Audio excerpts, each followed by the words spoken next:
Hello दोस्तों, स्वागत है आप सभी का इलेक्ट्रॉनिक प्रोजेक्ट वर्कशॉप में। पिछला वीडियो आपने देखा होगा जो ट्रांसफार्मर से रिलेटेड था। ये वीडियो भी ट्रांसफार्मर से रिलेटेड ही होने वाला है। इस वीडियो में आपको ये बताएंगे, अगर कोई सोसाइटी, मोहल्ला या कोई अपार्टमेंट है या कोई कंपनी है तो वहाँ पे आपको सभी में ट्रांसफार्मर लगाया जाता है। अगर गली मोहल्ले में लगना है तो 2500 के भी ट्रांसफार्मर लगा दिया जाएगा। अगर किसी कंपनी या अपार्टमेंट में लगना है तो 500 के भी ट्रांसफार्मर लगा दिया जाएगा। भाई छोटा अपार्टमेंट है तो 125 के भी का ट्रांसफार्मर लगा दिया जाएगा। इसका हिसाब उसमें लगने वाले इक्विपमेंट, मशीनरी के आधार पर भी किया जाता है, होता है।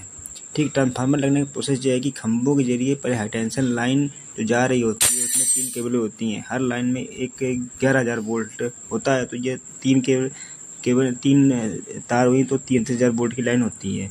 अब जहाँ पर ट्रांसफार्मर लगना होता है वहाँ पर खंभों के जरिए मतलब लाइन को नीचे उतारते हैं और वहाँ सीधा वो उसमें तीनों तार एसटी मीटर में जाती हैं और फिर एसटी मीटर से 3 तार निकलती हैं जो सीधा ट्रांसफार्मर में जाती है। एसटी मीटर क्यों लगाया जाता है? एसटी मीटर इसलिए लगाया जाता है कि ट्रांसफार्मर ने कितना बिजली ली उससे, एसटी लाइन से। ठीक है, और वही एसटी मीटर में 3 तार चली गई, जो ट्रांसफार्मर में 3 तार जाती हैं उससे क्या है ना, चार तार निकलती हैं। ठीक है, तो लाल, पीला, नीला, चौथी 4 तार होती है जो न्यूट्रल की होती है। यही 3 फेज की तार होती है। ट्रांसफार्मर में ही न्यूट्रल बनता है। अगर मोहल्ले में सभी घरों में लाइन देना होता है तो खंबे लगाकर उसे एलटी की लाइन में भेज दी जाती है। कोई रोड है, हैवी रोड है, तो इन्हें खंबे के ऊपर में एसटी की लाइन भी लगी होती है। अब खंभों के जरिए 3 फेज की लाइन को घरों में भेजा जाता है, आ जाती है।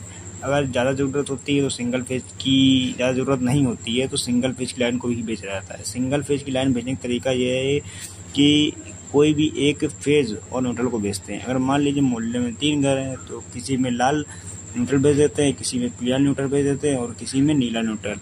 इससे क्या होता है ना, लोड आपस में बराबर रहता है, मैनेज रहता है। लोड का बैलेंस रहना बहुत ज़रूरी होता है। इसे ही लोड डिस्ट्रीब्यूशन कहते हैं। कंपनी हॉस्पिटल की बात करें, ट्रांसफार्मर से निकलने वाली 4 तार जो होती है सबसे पहले एलटी पैनल में जाती है, एलटी पैनल के मेन पैनल में जाती हैं।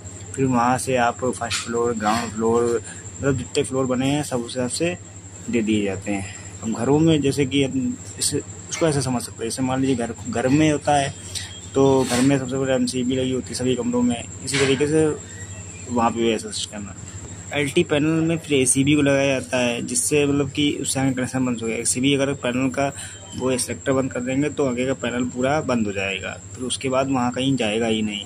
तो आज की वीडियो में बस इतना ही, मिलते हैं अपन नेक्स्ट वीडियो में।